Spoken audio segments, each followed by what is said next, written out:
आदित्य ठाकरेला जनाची नाही तर मनाची थोडीशी लाज असती तर योगेश कदमला गद्दार म्हणायची त्याची हिंमत झाली नसती। योगेश कदम शिवसेनेत असताना दापोलीच्या नगरपंचायत निवडणुकीमध्ये त्याला एकही एबी फॉर्म दिला नाही आणि स्थानिक आमदार असताना त्याला उचलून बाजूला ठेवलं। लाज वाटत नाही? गद्दारी आदित्यने केली आणि पाठीत खंजीर खुपसण्याचं काम त्यांनी केलं, असं विधान रामदास कदम यांनी केले।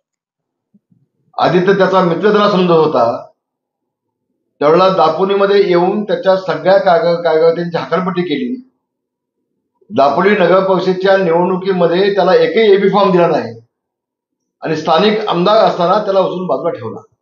लाज वाटत नाही तुला? गद्दारी तू केलीस, योगेश कदमांच्या पाठीशी खंजीर खुपसण्याचं काम तू केलंस आणि आदित्य तू मला काका काका म्हणत होतास ना।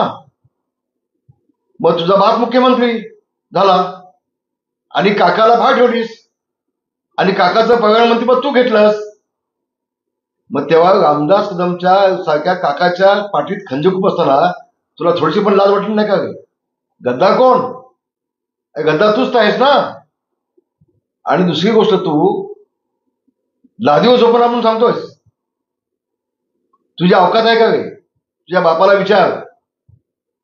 नारायण राणे आणि राज ठाकरे बाहेर पडले ना, तेव्हा तुझा बाप गाडीवरती पुढच्या सीटवरती मला बसवल्याशिवाय मातोश्रीतनं बाहेर पडत नव्हता।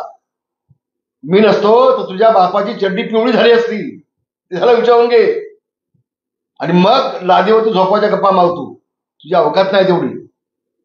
आधी लग्न करून बघ, मग तुला कळेल पुन्हा लादी झोपायचं ते। मी गृहराज्य मंत्री होतो, पोलीस खातं मी चालवलंय, मला माहिती आहे कुणाला लादीवर झोपायच्या, कुणाच्या नालबंद्या करायच्या, कुणाच्या कुठं फटके द्यायचे, कुणाला कशी काढायची। तुला अजून फार दिवस बघायचे आहेत, फार पावसाळे काढायचे आहेत। ती सालियन मुलगी, तिच्या बलात्कार झाला, तिला बघणं फेकलं, त्या प्रकरणात तुझं नाव होतं। तुला आज सांगतोय, पुन्हा सत्ता येईल आणि त्या सगळ्या प्रकरणाची चौकशी करायला पुन्हा नाही लावेल तर माझं नाव रामदास कदम नाही। तुला दाखवीन मी।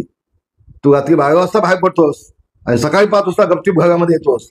रात्रीचे धंदे काय करतोस ते पण महाराष्ट्राला कळू दे, समजू दे। हे बोलणार आहे आणि कळणार भविष्यामध्ये। आपली अवकात बघून बोला रे। पक्ष आम्ही वाढवलाय, केसेस आम्ही घेतले आहेत, जेल आम्ही भोगले। तुम्ही आयत्या वेळा 9व्या वर्षात बाहेर भेटत काय? तुमचं योगदान काय पक्षासाठी? कसलं योगदान आहे?